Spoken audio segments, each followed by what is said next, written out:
Bien, ahí estamos, vivo, por fin. Pasamos varios. Dale. Vení de este lado. Dale. Así se va a escuchar más.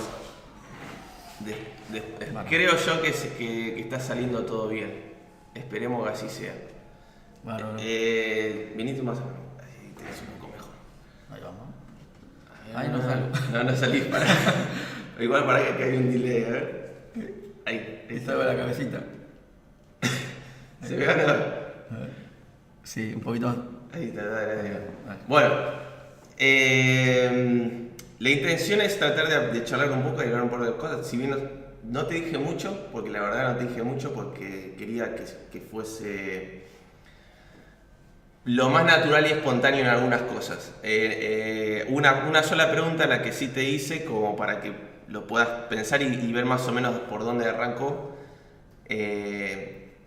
fue con respecto a Dios. Y la intención, por lo menos lo que intento yo en este canal, es tratar de... A ver si te veo un poco más ahí.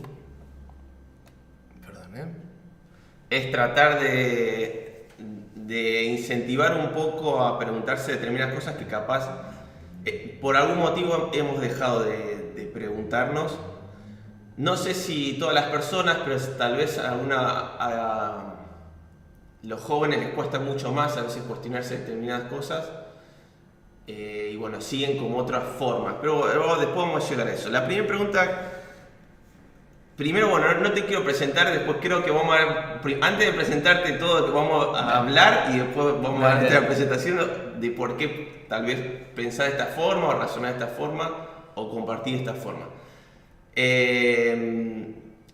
Si vos tuvieses que de alguna forma, con palabras, tratar de describir o defender la existencia de Dios, ¿qué pensamientos o de qué forma te parece a vos que es como sería buena como para transmitirlo? O decir, bueno, mira, para mí la mejor forma de decir Dios existe es a través de este pensamiento.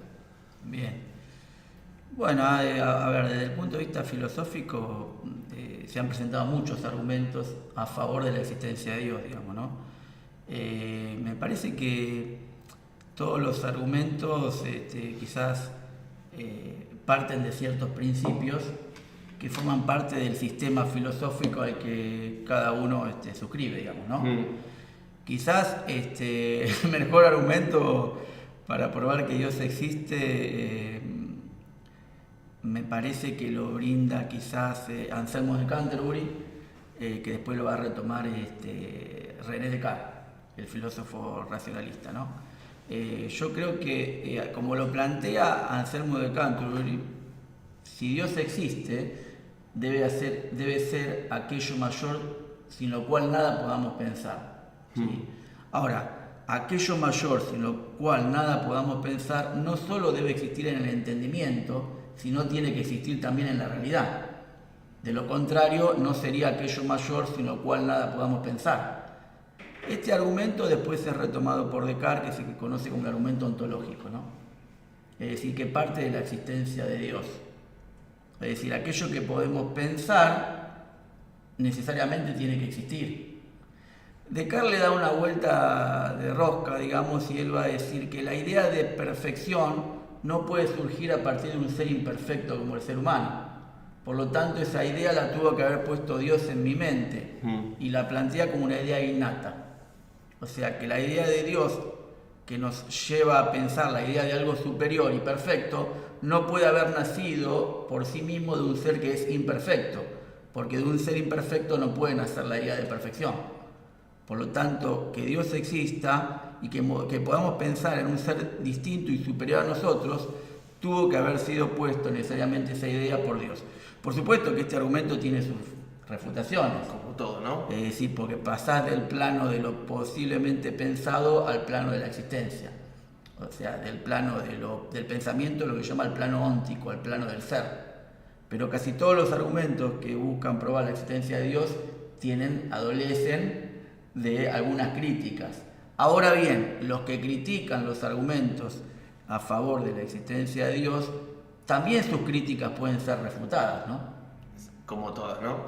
Por eso no es que los argumentos clásicos en pro de la existencia de Dios han sido refutados. No, han sido criticados, pero las mismas críticas que le han hecho a estos argumentos también tienen su propia crítica, digamos, ¿no?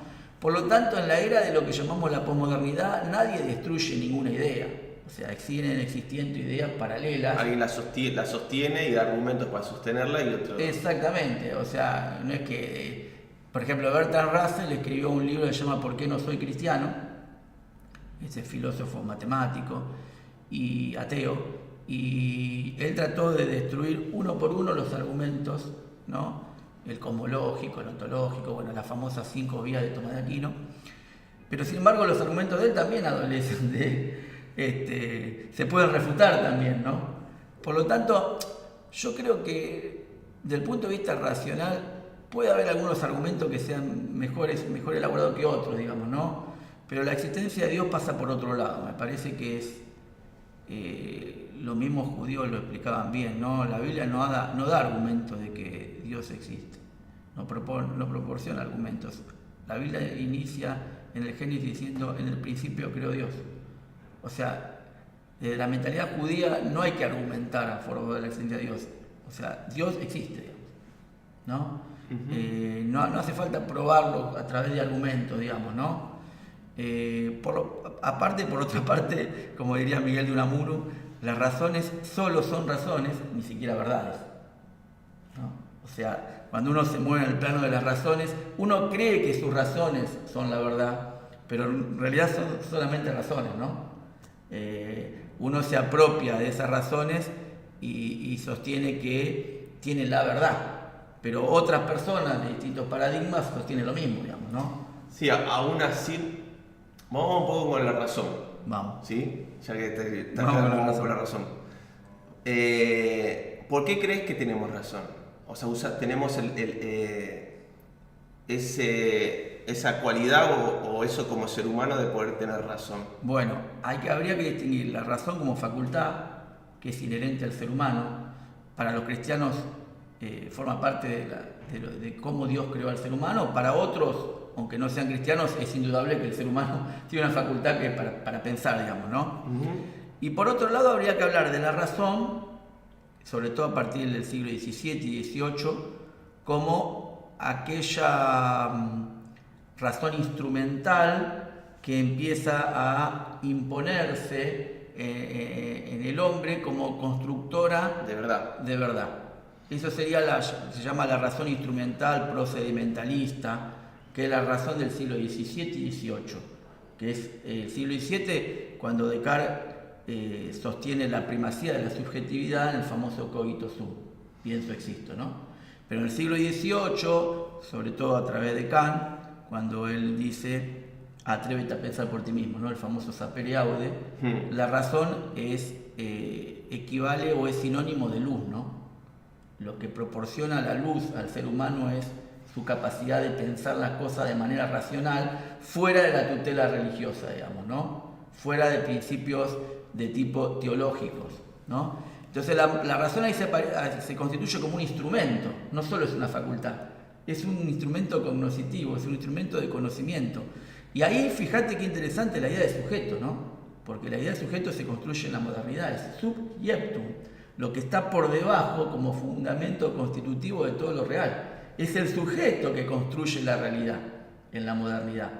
Ahora, por eso distinguía lo que es la facultad de razonar inherente a todo ser humano, que lo lleva al propio Aristóteles a decir, todos los hombres tienen por naturaleza el deseo de saber, en la Metafísica, el libro 1, capítulo 1, y por otro lado la razón, que también podríamos llamar razón hipostática, es esta razón que ocupa el lugar de Dios, ¿no? Que tiene características personales. Bueno, es referido a Dios en cuanto a la razón. O sea, de alguna forma Dios nos creó con ese poder de razón. Sí. Como cristianos que somos, creemos que con la intención de poder conocerlo, ¿no? Sí. O tener un contacto con Él o saber de Él. ¿Crees que es la única forma? ¿Es la mejor? ¿Crees que hay otras? ¿Crees que Dios se maneja de otra forma que no sea a través de la razón? ¿Por dónde quieres empezar? No, o sea, es muy amplio todo, ¿no? Pero Dios es un ser racional. Es un ser racional. Yo creo que es un ser espiritual y racional, digamos, ¿no? O usa la razón para con nosotros y tiene otras formas que no sean la razón. No, a ver, Dios está por encima de nuestra propia razón, digamos, ¿no? Incluso nuestra propia razón no puede llegar a conocer lo que Dios es en sí mismo. O mejor dicho, Dios se conoce a sí mismo mucho mejor que lo que nosotros podemos conocer de Él, digamos, ¿no? Pero evidentemente hay muchas formas de acercarse a Dios. La razón es una, ¿no? La razón en alianza con la fe es otra, ¿no? La razón separadamente de la fe también puede llegar a conocer a Dios a través de lo que llama la revelación general, digamos. Una persona, aunque no crea, no sea cristiana, puede decir, che, pero debe existir Dios, ¿no? Por ejemplo, los estoicos creían en un diseñador universal, pero no era el Dios de los cristianos que le ponían nombre, ¿no? Y también uno puede llegar a Dios a través de las emociones. También uno puede llegar a Dios a través de la intuición. De hecho, tenemos filósofos intuicionistas. Cuando Pascal, o a través de las emociones, cuando Pascal dice esa famosa frase, el corazón tiene razones que la razón no ve ni entiende, y estamos hablando de un filósofo cristiano, católico, está hablando de que el acceso a Dios también es a través del corazón, de esas razones del corazón que son diametralmente opuestas a lo que él llama el espíritu de geometría, o sea, las razones de razón, para diferenciarla, ¿no? Yo pensaba, por ejemplo, hay otras cosas como por ejemplo la música, que es una forma que decís, o sea, es una forma también de, no sé si de conocerlo, pero sí de comunicación, ¿no? Que nosotros los cristianos lo usamos como alabanza, también parte de nuestra alabanza y adoración. Pero creo que de todas esas formas que nosotros podemos tener a través de las emociones o la música, por alguna forma o por algún motivo Dios eligió comunicarse a través de la palabra, o sea, de las palabras. De Cristo. Y de Cristo. O sea, lo que nosotros tenemos como objeto de estudio o como objeto para poder conocerlo, si bien podemos conocerlo personalmente a través de la oración y podemos verlo a través de, no sé, la naturaleza, una pintura, la música, uno puede llegar a tenerlo, para conocerlo específicamente en cuanto a su carácter, tenemos la palabra. Tal cual. Por lo cual creo, ¿qué importancia tiene la palabra? La palabra escrita y la encarnada, es la misma palabra, digamos, ¿no? Cristo hecho hombre y la escritura como el proceso en el cual Dios se da a conocer, y los primeros cristianos registran lo que Dios a través de Cristo hizo y dijo, ¿no? Me parece que en un siglo en donde se han muerto los apologistas cristianos, digamos, ¿no? En donde la apologética ha perdido el lugar y se la ha reemplazado por las experiencias, ¿no? Experiencias con el espíritu, vivencias con o en el espíritu, hay que recuperar la lectura de la palabra, ¿no? La lectura de la palabra, y también tendríamos que ocuparnos de conocer las ideas rectoras que existen hoy en el mundo para poder desarrollar una apologética inteligente. Es decir, yo no puedo discutir con un marxista si no sé qué pensaba Marx, ni con un idealista, ni con un utilitarista, ni con un existencialista. ¿Me alcanza la Biblia para discutir con ellos? La verdad que no. Yo no puedo andar mandando versículos bíblicos de memoria y creyendo que eso es hacer apologética, porque uno analiza la historia de los apologistas cristianos y ellos no han repetido versículos. Ellos han conocido las enseñanzas rectoras de la época y en base a eso han tratado algunos de asimilar esas ideas, como por ejemplo Justino cuando dice todo lo que los griegos dijeron con verdad nos pertenece a nosotros los cristianos. No dijo todo lo que dijeron los griegos, sino lo que dijeron con verdad en un proceso de asimilación, y eso es muy importante. Por ejemplo, hoy la ciencia es la rectora, no hay ninguna duda. ¿Todo lo que dice la ciencia es malo? No.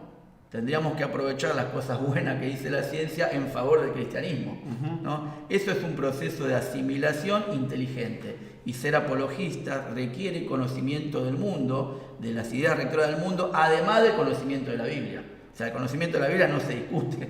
O sea, ya partimos de que uno tiene que conocer en profundidad las Sagradas Escrituras. Yo creo que ahí parte un problema bastante particular que por lo menos yo creo que está pasando la iglesia, ¿no?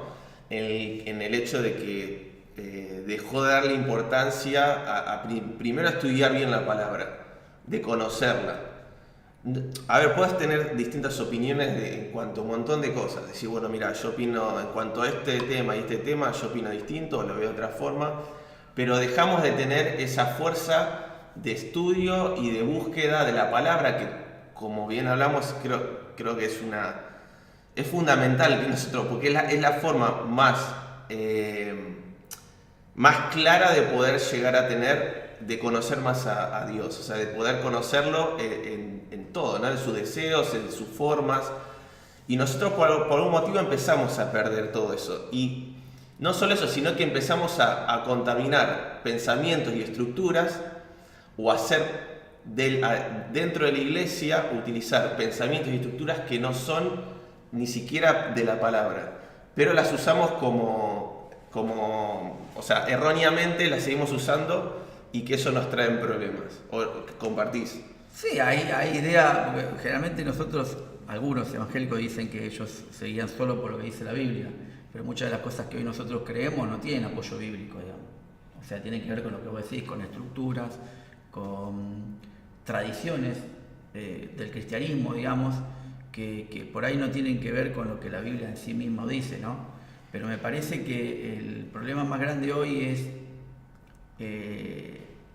el no tener un conocimiento profundo de las Escrituras, e incluso en los materiales que se utilizan fomentan más este cristianismo emocional, experiencial, que poco tiene que ver con la apologética, digamos, ¿no? O sea, cualquier cristiano te puede hablar de qué Dios hizo con él, contar su propia experiencia, pero cuando le pedís que te explique la doctrina de la Trinidad no tiene ni idea de cómo explicarla. Eso no le pasaba a los apologistas del siglo II y III, entre otros, ¿no? Justino, Clemente, Orígenes, Tertuliano. O sea, ellos más que hablar de las experiencias que tenían con Dios, hablaban de por qué creían tal cosa y lo trataban de enseñar al mundo que los rodeaba, digamos. Para ir o sea, vamos a ir al día a día.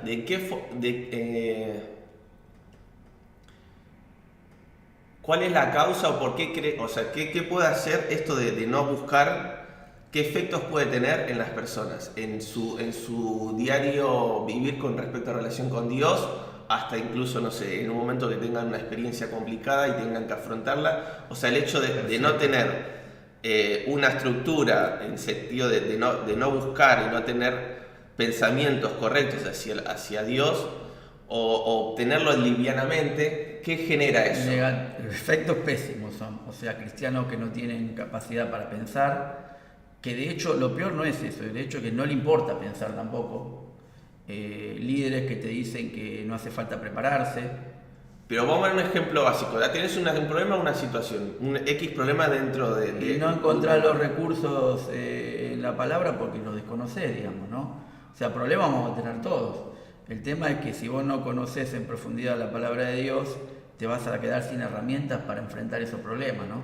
Eso por un lado. Por otro lado, imagínate que si tuvieras que defender tu fe a la vuelta de la Facultad de Filosofía o de Psicología, de Antropología, con estudiantes de Filosofía. ¿Qué le vas a repetir? Juan 3:16. O sea, primero se te van a reír en la cara, y me ha pasado como estudiante a mí, ¿no?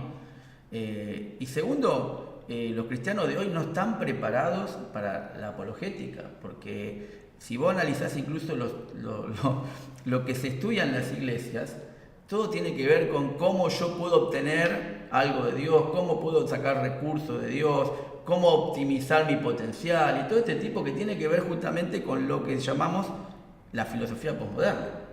Esto donde lo que no importa es la verdad, porque no hay verdad, lo que importa es cómo uno esté bien con Dios. Y ojo, porque acá hay un problema, se cambia la verdadera espiritualidad por lo espiritual, ¿no? Que no es lo mismo. O sea, nosotros queremos tener experiencias espirituales, pero esas experiencias espirituales van unidas necesariamente a un compromiso y un conocimiento que nosotros tenemos de Dios, porque nos quedamos con experiencias, pero no conocemos al Dios de las experiencias, digamos, ¿no? Y eso es propio del espíritu de la época. Yo creo que hay cristianos posmodernos, así como en la Edad Media había cristianos que respondían a los patrones culturales de la Edad Media, en la Edad Antigua había cristianos. O sea, el espíritu de la época no lo podés borrar, digamos. Tiene que ver con esas características que se han naturalizado en el mundo y que los cristianos forman parte de ese mundo, digamos, ¿no? El problema es hay que reconocer cuáles son esas ideas rectoras y volver a aquellas cosas que nos hagan bien, digamos, ¿no? O sea, volver a la defensa de la fe inteligente, digamos, ¿no?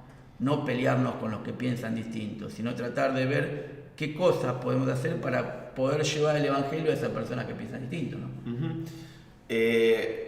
En cuanto a porque te iba a preguntar algo, si ya había contado la razón y otra cosa más, que para volver un poco, porque, a ver, ¿qué pasa? Muchas veces, ¿cuál es la fácil cuando uno dice, no, mira, hay que sentarse, hay que empezar a estudiar un poco más, leer más, conocer más a Dios, y no es cuestión de ser un erudito o una persona inteligente, porque esa es la fácil, no, Dios no es una persona para eruditos ni para inteligentes, es para el simple, y es verdad, pero ¿qué pasa? Nosotros muchas veces utilizamos esos pensamientos para no ponernos encima lo que tenemos que hacer, que es conocerlo más a Dios, a través de su palabra, que es lo que nos dio. Pero ese pensamiento ha generado que no haya hoy cristianos en las universidades. Y cuando los cristianos no están en la universidad, están los ateos, los agnósticos, los masones y toda la línea que vos quieras. Y entonces ellos te van formando y te van pasando y van creando doctrinas, y muchos después de los cristianos van creyendo en esas cosas.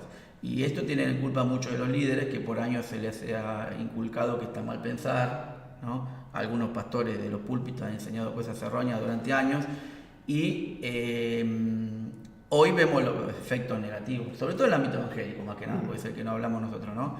Efectos negativos donde parece que la razón fuera enemiga de la fe, cuando en realidad se la bastarda mucho. Claro, y en realidad Dios nos creó como seres racionales, digamos. Decime si este pensamiento que tengo, si vos no pensás en lo que crees, vas a terminar haciendo lo que otros piensan. A veces sí, o no vas a construir tu propio destino en ese sentido, ¿no? O sea, uno puede morir equivocándose en la suya, teniendo ideas, pero por lo menos las piensa, digamos, ¿no? Ahora, cuando vos no pensás, hay alguien que está pensando por vos, digamos, ¿no?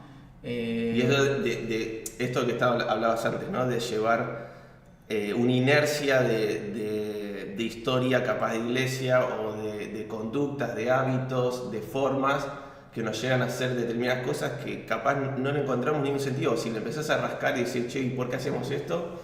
Decís, bueno, mira, no sé, o vas a decir, bueno, pero fue efectivo en determinado tiempo, y nos quedamos con eso. Sí. Y no buscamos, no tenemos esa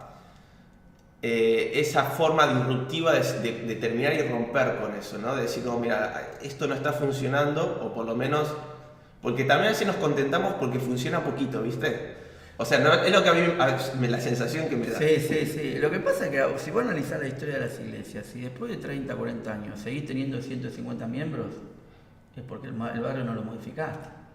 Algo pasó, no estoy le echando la culpa, digo, estoy haciendo un análisis fenomenológico, una descripción fenomenológica. O sea, no estamos logrando impactar ni siquiera en el barrio. Y si a su vez le sumás que algunos líderes te dicen, bueno, hoy no lo preparé el mensaje, Dios me llevó por otro lado, y digo, bueno, pero que se están burlando hasta de la propia congregación, digamos. O sea, lo primero que tenés que hacer es saber qué le vas a decir a la gente al otro día, ¿no? Pero eso viene a colación de no es tan importante pensar, digamos. Pensar es malo. Se ha demonizado el pensamiento, pero esto viene de la Reforma, no es que echamos la culpa. Cuando Lutero dice que la razón es prostituta, o Lutero dice que la filosofía son meras bobadas, estamos, y así muchos de los reformadores, estamos llevando un cristianismo netamente experiencial, de propias experiencias, y nos estamos olvidando del pensamiento, de lo que es el logo, de la palabra, digamos, ¿no? La Reforma tiene una negación totalmente hacia la razón, que no pasa con la Iglesia Católica. La Iglesia Católica ha tenido sus grandes filósofos a lo largo de la historia del catolicismo, y son pocos los católicos que demonizan la razón, digamos. O sea, todos los que han demonizado la razón han sido todos protestantes. Y esta herencia negativa de la filosofía protestante se traslada a las iglesias evangélicas, que suponen que son herederas de la Reforma, digamos, ¿no? Entonces me parece que se cae en la frase de Tertuliano, que fue el primero que denota la razón. Tertuliano, un filósofo, no filósofo, era abogado, él estaba en contra de la filosofía del siglo II, pero un buen apologista, cuando él dice, ¿Qué tiene que ver Atenas con Jerusalén? ¿Qué tiene que ver la academia de Platón con la iglesia? ¿No? Ese hiato insalvable. Atenas, la capital de la filosofía, Jerusalén, la capital de la fe, la academia de Platón y la iglesia. Cuando él separa estas dos cosas, bueno, es el primero en separar la razón de la fe como un hiato insalvable, que después la Reforma hereda esta perspectiva de antagonismo entre la fe y la razón. Pero el autor de la fe es el mismo que el autor de la razón. O sea, Cristo es el autor y consumador de nuestra fe. Y el autor y consumador de la fe es el que nos dio la capacidad para razonar. Lo que hablamos al principio. Claro, o sea, por eso Tomás de Aquino, el gran filósofo escolástico, él va a decir que uno conoce de abajo hacia arriba y lo otro conoce de arriba hacia abajo. La razón y la fe. Son dos formas complementarias de conocer, digamos, ¿no? Por lo tanto... Si vos tuvieses que compartir, vamos a suponer a un joven, ¿no? Que decís, bueno, mira, ¿de qué forma puede empezar a cambiar su forma, su conducta o en cuanto a buscar de Dios o buscar de la palabra? ¿De qué forma vos le recomendarías o qué le dirías? Que lea la Biblia en su casa todos los días y que si ya tiene edad para estudiar en la universidad, que haga una carrera universitaria. La que a él le guste, la que sienta que... Porque necesitamos que los jóvenes ocupen las universidades, los niveles superiores, las secundarias.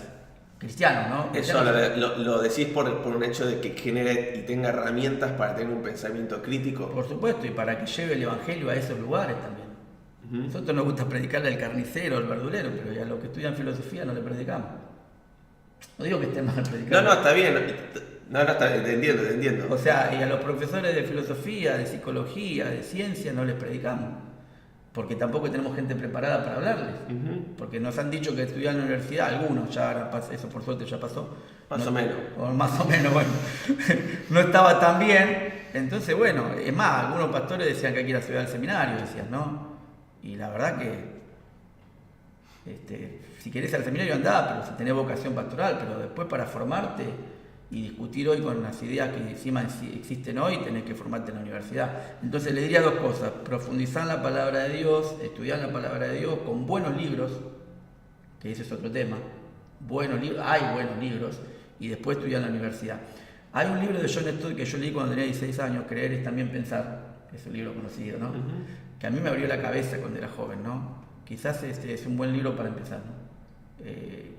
Creer es también pensar, o sea, no está disociado la fe del pensamiento. Al contrario, cuando uno piensa la fe, encuentra razones y argumentos.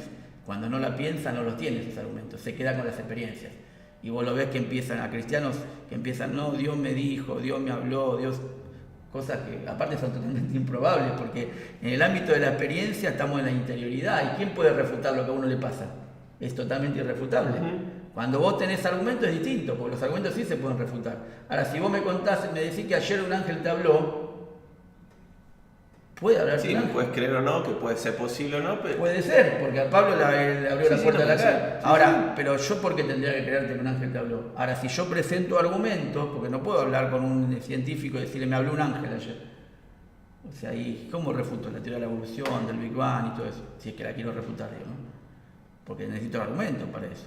No estoy diciendo que los argumentos pueden modificar y que la gente se va a convertir, por eso no estoy diciendo, porque Dios obra de múltiples formas, pero una de las formas es que nos utiliza a nosotros para poder... Sí, bueno, es lo que yo te decía, te preguntaba al principio, ¿no? El hecho de la razón y de la palabra. O sea, de alguna forma nosotros tenemos que expresar lo que creemos de Dios y lo que pensamos, y lo que tenemos para hacerlo, si bien lo podemos hacer, de nuevo, a través de otras formas. La forma... A veces, a ver, la más clara o la más usada o la que tendríamos que usar más es la palabra, ¿no? O sea, el hecho de buscar palabras para poder describir, bueno, mira, Dios es así, responde de esta forma, para esto y así. Y usamos palabras, porque para pensar usamos palabras, y para razonar usamos palabras, y para generar opiniones generamos palabras. Cristo es la palabra de Dios. Porque yo entiendo también, porque a veces decís, bueno, a veces las palabras están de más. Por ejemplo, si yo voy y una persona está muy angustiada, yo le puedo decir un montón de cosas, pero le doy un abrazo también. Y fue más que 10.000 palabras que les he dado. Y eso es verdad. Pero no, de nuevo, a veces nosotros generamos o creemos que lo mejor es ir por el abrazo y no porque es más fácil, pero no sentamos las rodillas, nos quemamos las pestañas Ahí lo dijiste. para decir, bueno, busquemos palabras que puedan llevar a pensar de la forma más correcta. Perfecto, porque por ahí esa persona necesita un abrazo, pero no te presenta argumentos. Pero cuando alguien te presenta argumentos en contra de la fe, vos tenés que estar preparado para brindarle esos argumentos, como dice el apóstol Pedro. Sí, en contra también a favor, decir, bueno, mira, te quiero llevar a Dios o a que conozcas y sepas algo más de Dios. El conocimiento de la Biblia y riguroso exige trabajo y tiempo, y disciplina, y hábito. Entonces muchos cristianos no están dispuestos a tener ese tiempo con Dios y profundizar. Y algunos no, a ver, no estoy diciendo que sea tarea de todos, porque creo que hay distintos dones, que hay gente que Dios llamó a las personas a distintas cosas, ¿no? Pero sí, muchos de los cristianos, casi todos, tendríamos que tener un conocimiento profundo de la palabra de Dios y algunas ideas generales de qué es lo que se cree hoy, digamos, ¿no? Porque es el mundo que vivimos hoy, nos toca vivir hoy. Tenemos que poder saber qué piensa hoy generalmente la teoría científica y filosófica para poder hacer una defensa inteligente. Llegar a esa conducta de buscar, de constancia, de estudio, es más, digamos, o sea, es más cercana a una persona más adulta que a una persona más joven. El hecho de que el joven está más movido por la emoción, por las amistades, por la música, sí, por otras cosas. Pero ha habido jóvenes... No es para desbajarlos, pero digo, sí. no es para desmerecer, sí, sino el hecho de que es una población a la que probablemente le cueste más. Sí. Le cueste mucho más. Pero le cuesta más porque también no ha sido bien incentivado. A eso voy. ¿De qué forma vos crees que decís, bueno, mira, con determinadas cosas recomendarle buenos libros de podemos hacer que, no sé si poco tiempo, porque nada es mágico, pero que empiece a generar ese gusto o ese despertar para acercarse y bueno, decir, no, mira, vale la pena dedicarle tiempo a esto? Sí, es que cuando vos escuchás a alguien que te llena, transmite ese conocimiento, eso es contagioso de alguna manera, ¿no? Cuando escuchás a alguien que no solo tiene conocimiento, sino además tiene pasión, eso se transmite también. Y si vos escucharas eso en las iglesias, muchos jóvenes dirán, che, qué bueno que es lo que está diciendo, cómo me transmite esa emoción, esa pasión, digamos, ¿no? Yo creo que hay que empezar por los líderes, por ahí hay que empezar siempre, que realmente transmiten ese tipo de pasión y ese tipo de conocimiento y que se preparen un poquito más, ¿sí? En segundo lugar, recomendaría buenos libros, esas obras perennes que habría que leer antes de morirse, como dicen todos, 5 o 10 libros buenos que uno tendría que leer sí o sí, y cambiaría todo lo que es la estructura de la escuela dominicana. Me parece que habría que enseñar cosas mucho más profundas, digamos, y explicar las doctrinas. ¿Por qué creemos en esto? Bueno, por esto, por esto. A mí me enseñaron cuando era joven a tener 10 argumentos respecto de cada doctrina que yo sostenía, porque me refutaban uno y tenía el segundo, y el tercero, el cuarto y el quinto. Entonces, yo tengo que saber por qué creo en la doctrina de la Trinidad. ¿Cómo se gestó la doctrina de la Trinidad? ¿Eran todos trinitarios los primeros cristianos? Te estoy dando un ejemplo cualquiera, ¿no? ¿Por qué creo que Cristo tiene dos naturalezas? ¿Dónde se aprobó eso? ¿En qué parte de la Biblia lo dice? Y así con cada una de las doctrinas, porque si no nosotros nos vamos a quedar con, ya te digo, un cristianismo... ¿Sabes cómo responde a eso? O sea, cómo responde la gran mayoría. El más joven a veces te dice, me aburre. O sea, ahí, me aburre. Sí. O sea, no... Sí. Me conformo con, no sé, juntarme, salir, hacer una... que no es compartir, ayudar a alguien, salir a ayudar a alguien y hacer eso solo. Tampoco es incompatible. No, está bien. Puedes tener tu tiempo para una cosa y tu tiempo para otra. No estoy diciendo que el joven se encierre en la biblioteca. Sí, no, tal cual. Yo de joven, desde los 16 años que vengo leyendo libros de filosofía, de psicología, de teología, y también he tenido mi vida, me casé, tengo 2 hijos, mi vida de fútbol, o sea, obviamente que lo que más me gusta es leer y escribir, pero digo que no son incompatibles las cosas. Se pueden hacer todas las cosas, hay que administrar el tiempo, ¿no? Uh-huh. Saber cómo administrar el tiempo. Sí, particularmente yo creo que hay una necesidad enorme creo yo en este tiempo, ¿no? Creo que hay un tiempo muy la verdad, muy líquido, donde no hay nada definido, donde nadie... Eso lo dice Sigmund Bauman. Donde nada Modernidad líquida. nada te... viste, incluso, bueno, ahora allá hace un tiempo están de moda las iglesias sin denominación, no quiere decir que tener una denominación te garantiza algo, pero sí, por lo menos te da una estructura donde la gente más o menos tiene una coherencia y piensa de determinada forma y actúa de determinada forma acorde a un determinado pensamiento. Una de las características de la posmodernidad es esto de borrar todo tipo de barreras. Y en el ámbito cristiano las barreras denominacionales no tienen tanto peso como antes, digamos, ¿no? Esto de la tolerancia recíproca, que es otro principio del posmoderno, se traduce en las iglesias como, bueno, es más, ni siquiera denominaciones, el ministerio de Juan Pérez y la esposa Martita, no sé. Digo que incluso se está cayendo a lo que Pablo critica a los corintios. Algunos dicen que son de Pablo, otros son de Apolo, otros son de Cefa.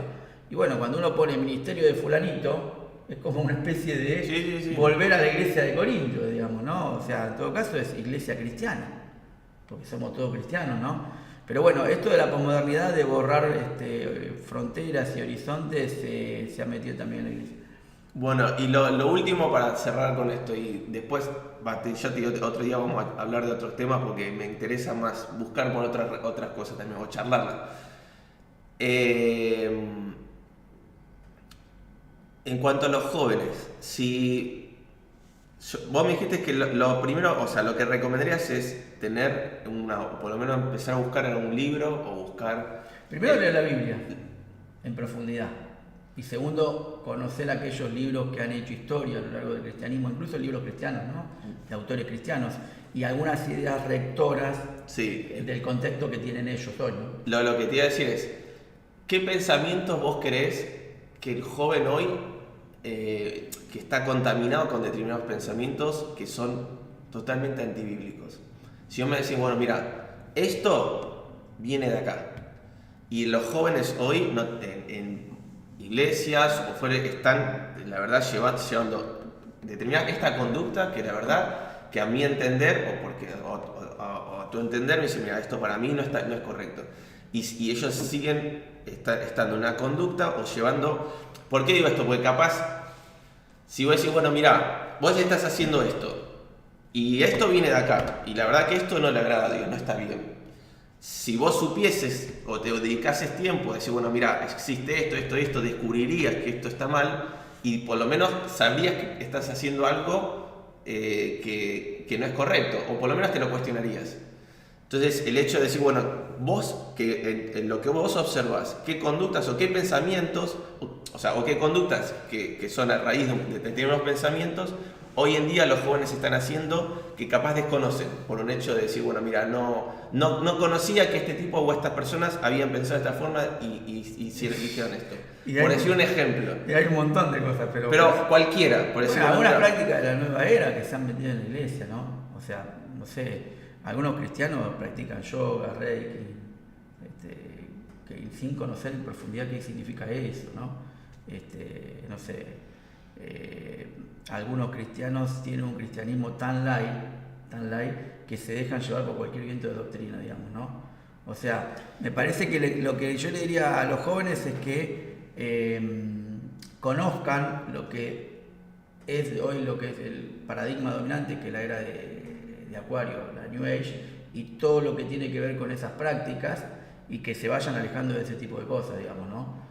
Algunos, no sé... Ejemplo de New Age, ejemplo, que capaz uno no sabe que te está haciendo New Age, que está llevando esa conducta. Y, a ver, un ejemplo de New Age es justamente, algunos se leen el horóscopo, ¿no? Algunos no saben diferenciar lo que es la doctrina de la reencarnación de la doctrina de la resurrección, y vos escuchás cristianos que te hablan de karma. ¿Sí? Y confunden karma con lo que la Biblia enseña, Jesús enseña, todo lo que el hombre sembrare, eso también cosechará, pero no se refiere al karma. O sea, hay mucha, hasta terminología que se utiliza en la iglesia que responde a doctrinas orientales, ¿no? Algunos hablan de energía, de vibraciones, y digo, si supieran que todo eso tiene una matriz filo-religiosa oriental, y que la campaña de Oriente hacia Occidente tiene entre 40 y 50 años, la conquista de lo que es la cultura occidental de parte de los orientales, que de hecho ya lo vemos, ¿no? Con todas estas prácticas que hacemos hoy, de yoga, reiki, las flores de Bach, terapias alternativas y todo eso que uno lo ve como novedoso, qué lindo, pero esconden metafísicas y principios que tienen que ver con dioses que no son distintos, ¿no? Incluso la palabra yoga en sánscrito quiere decir unión. Y cada una de las posturas de yoga tiene que ver con una unión hacia lo divino, digamos, ¿no? Y sobre todo en el budismo, que hay muchos dioses, cada postura de yoga responde a... Pero uno cuando hace yoga cree que son meros ejercicios de respiración, ¿no? Claro. Por eso los yogis en Oriente se ríen de los occidentales cuando hacen yoga, creyendo que son ese tipo de cosas. Y vos estas cosas las ves en las iglesias, digamos, no sé si tanto entre los jóvenes, ¿no? Los jóvenes más bien se dejan influir por lo que escuchan, porque no tienen mucha formación, digamos, ¿no? Y tienen un cristianismo muy light. ¿En qué sentido? De que no conocen en profundidad la palabra de Dios. Y no les interesa tampoco. Lo peor de todo es que no les interesa tampoco. Sí, por esto digo de que tampoco tienen gente arriba que les muestre el tesoro, ¿no? Que le diga, no, mira, esto la verdad tiene un valor impresionante y te lo muestro de la mejor forma. Exactamente. No tienen personas que por lo menos transmitan ese entusiasmo para que ellos digan, che, mirá, qué bueno esto y el otro. Y lo último, sí. lo último, porque ya estamos cerca de... Dale. En cuanto al gnosticismo, que vos estás con eso, y ¿qué ves del gnosticismo dentro de la iglesia hoy? ¿Del gnosticismo histórico? Sí. ¿Del siglo II o de los neognosticismos? No, los neognosticismos. Y el neognosticismo es la New Age, básicamente. Y algunas doctrinas que están también en otras sectas, ¿no? Por lo menos en nuestra iglesia no lo veo yo. No, pero estoy en la iglesia. En la iglesia general. Por ahí en algunas iglesias que hablan de Dios como un ser andrógino, sobre todo en la iglesia metodista, como que Dios es madre y padre. La androginia en el concepto de Dios es una idea gnóstica, digamos, ¿no? No, en nuestra iglesia no lo escuché nunca, que alguien diga, ore y diga, madre, te pido que... pero sí en la iglesia metodista lo he escuchado. Algunos que también entienden la Biblia en sentido alegórico y le quitan historicidad, ¿no? Por ejemplo, tenía una vez una persona en nuestro café dijo que la tentación en el desierto era alguna figura de maldad, pero que el diablo como entidad real no existía, ¿no? O sea, hay un montón de pequeñas ideas que se van metiendo, digamos, ¿no? Pero por lo menos no se ven las grandes ideas gnósticas, ¿no? Sí, no tiene la fuerza, pero a lo que veo es que todavía muchas cosas o pensamientos dentro de la iglesia se siguen arrastrando, los llevamos arrastrando. Hay ideas más platónicas en las iglesias, digamos, ¿no? Por ejemplo, esta idea de que Dios vino a buscar las almas, es una idea más platónica, o sea, porque Dios vino a buscar al hombre, no a las almas. Porque para Platón, Plotino y algunos filósofos griegos, el alma era algo diferente y superior al cuerpo. Entonces lo que había que hacer es renunciar al cuerpo, a las pasiones del cuerpo, para que purificara el alma. Entonces cuando uno predica que Dios vino a buscar tu alma, está predicando una doctrina platónica, no cristiana, porque en el huerto Adán era un hombre, no era un alma. Entonces Dios vino a buscar al hombre, a salvar al hombre, no al alma del hombre. Bueno, hay reminiscencias a veces platónicas en las iglesias, pero para mí es por desconocimiento. Porque si se tomara el alma como una unidad, como los judíos decían a la vida, alaba alma mía a Dios, estaría bien. Porque el alma es como principio del ser, como una totalidad. Pero a veces se predica tomando el alma como algo separado y distinto del cuerpo, ¿no? Dios vino a salvar tu alma y después que te muera lo importante es el alma. No, pero la resurrección es plasmática. El hombre va a resultar en cuerpo y alma glorificado. No es el alma lo que se va a salvar. Eso sí es una doctrina también gnóstica. Porque al creer que el alma se va a salvar, caes en la reencarnación. O sea, necesitas distintos estadios reencarnacionales para purificar el alma, digamos, ¿no? Pero bueno, yo creo que a veces se hace más por ignorancia que adrede. No, es que tal cual. Es que yo creo que lo mismo comparto. Creo que la gran mayoría de las cosas no lo hacen por maldad, por así decirlo, sino por un hecho de que nunca se cuestionaron, porque capaz que nunca lo escuchó ni nadie le dijo, che, ¿sabés que esto viene acá? ¿O sabés que esto es así? Es que tampoco se profundiza demasiado. Porque si vos podés decir, mirá, creo que está mal lo que dijiste, pero es para pelearse, como para que, la persona tampoco tiene tanto interés por conocer en profundidad, ¿no? Bueno, esa falta de interés es lo que habría que atacar primero. cómo generamos nuevamente ese interés en un contexto desfavorable para el conocimiento. Sí, ¿no? hoy sí.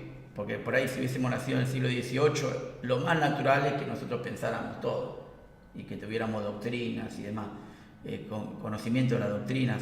Siglo XXI, en donde no hay verdad, estamos en la posverdad, donde cada uno tiene su verdad, donde impera el relativismo, pedirle a los jóvenes que piensen en profundidad es como pedirle algo desde el siglo XVIII, digamos, ¿no? Pero bueno, nosotros tenemos que impactarlo de esa manera, ¿no? No importa que sea del siglo XVIII esto, pero nosotros tenemos que tratar de refutar eso de que no hay verdad. Porque nosotros creemos que hay una verdad y que esa verdad es absoluta. Tenemos que refutar el relativismo, ¿no? Tenemos que refutar esto de que no hay hechos, solo interpretaciones, como diría Nietzsche, ¿no? O sea, cada uno interpreta lo que quiere, digamos, el hecho en sí se desdibuja. No, hay un hecho y ese hecho existió hace 2000 años, Cristo, Dios hizo hombre y empezaron a defender la fe con argumentos. Insisto, no son los argumentos lo que convence del pecado, de justicia y juicio, no necesariamente, pero también son los argumentos. Porque Pablo en el Areópago, cuando estuvo en Hechos 17, cuando le predicó a estoicos y epicúreos, ¿sí? Llevó argumentos ahí, no contó su experiencia nada más. Empezó a utilizar todo el conocimiento que él tenía de la Biblia de él, que era el Antiguo Testamento, y mostrar que Cristo había sido el cumplimiento de las profecías. Sí, es algo que es un mandato práctico, o sea, Dios nos manda a hacer eso. Exacto. Más allá que después sabemos que nosotros podemos hacer todo o poco y lo hace, el obrarlo así. ¿Qué nos dijo Cristo? El Espíritu Santo. Exactamente. Pero, ser discípulo, dijo. Sí. No es lo mismo que un discípulo, hay que enseñarle. Un discípulo es aquel que... Instruirlo, prepararlo. Por un buen maestro, digamos. Nosotros a veces se convierten y están a la deriva ahí. Bueno, eso vamos a hablar otro día. Escuchando mensajes que no sabemos qué quieren decir a veces, sí. En otras iglesias, ¿no? Por pseudo pastores, que hay también. Sí, tenemos... Bueno, eso es otro error que cargamos, ¿no? De que creemos que se convierte y ya está. No. O sea, lo cargamos con un peso increíble al recién convertido, no lo apoyamos, la verdad que eso es como iglesia. Exacto. Yo me angustio porque me pone muy mal. Jesús tuvo discípulos. De lo débiles que los dejamos. Tuvo 3 años con los discípulos y después se le apareció después de resucitado, 40 días y 40 noches. O sea, Jesús tenía discípulos y se enseñaba. Nosotros a veces los cristianos en las iglesias queremos que se llenen las iglesias, ¿no? Sin importar la calidad, por así decirlo, entre comillas, ¿no? Porque la calidad. Tal cual. Bueno, gracias. No, por favor. ¿Cómo te querés presentar? No, soy... Pero preséntate. Dale. Bueno, no sé si como vos quieras. Dale. No, bueno, soy Claudio Gustavo Barone, soy profesor de filosofía egresado en la Universidad de Buenos Aires, soy doctor en filosofía por la Universidad de Morón. Bueno, soy escritor, tengo publicado ya 7 libros y bueno, me gusta dar charlas, dirijo un espacio denominado Café Filosófico desde hace 12 años y me dedico a la apologética, a la filosofía de las religiones, a la heresiología y a la patrística. Bueno, bien, completo. No dije otras cosas. No te lo había dicho, lo tenías casi preparado. No, yo porque siempre me presento así, digamos. Bueno. Tengo otras cosas que decir, pero soy padre de 2 hijos. Bueno, creo que, a ver, de nuevo, la intención, espero que haya salido todo bien, porque mandamos grabar después de varias pruebas que tuvimos y problemas acá con el sistema. Pero bueno, la intención es tratar de a poco de empezar a hablar de determinados temas. Me gustaría ver determinados casos y opiniones de cómo resolver determinadas cosas. Vamos a seguir viendo que me gusta. Me gustaría, bueno, hace poquito estuve viendo un poco lo que es la voluntad del ser humano. Me gustaría charlar también de eso en algún momento, vamos a ver después. A futuro, no sé, cuando vos puedas, nos juntaremos de nuevo y charlaremos un poco. Perfecto, más. Sí. Bueno, muchas gracias. No, gracias a vos. Por favor.